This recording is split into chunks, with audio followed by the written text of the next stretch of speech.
Hi guys, magluluto tayo ngayon ng adobong atay na may manok at may boiled egg. So, yung ating combination ngayon today sa ating lunch. So, mainit na yung ating mantika. Ilagay na natin ang bawang.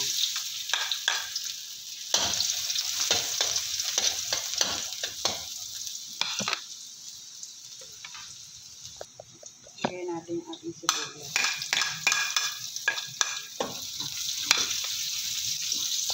Lagay natin yung ating manok.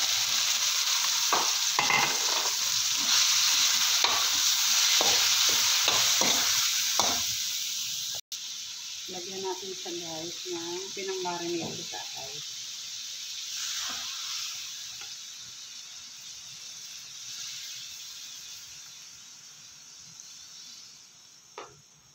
Para lumambot siya. At takpan muna natin. Makulo na siya. Lagay na natin yung ating atay.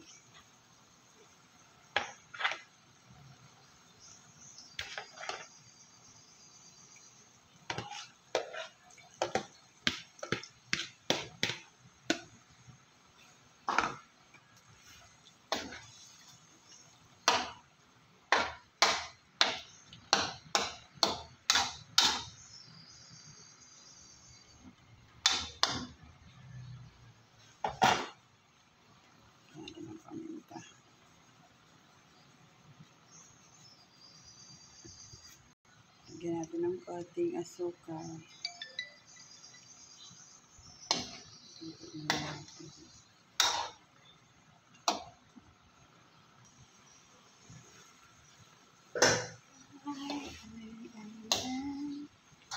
Ito na po guys. Ito ng aking adobo.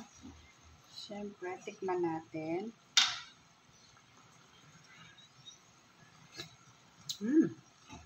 Sarap. Maglagay tayo ng laurel.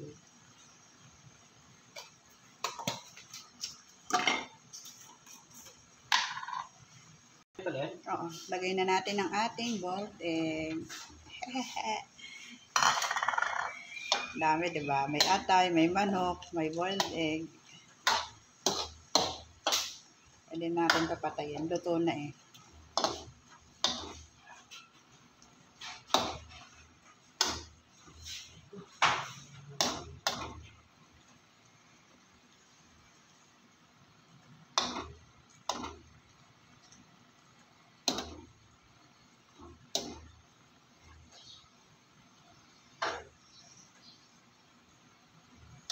Luto na ang ating adobo. Adobo with atay, manok, and boiled egg. That's it guys. Hindi natin siya pwedeng anghangan kasi hindi pwede kay mami maanghang. So, off na natin.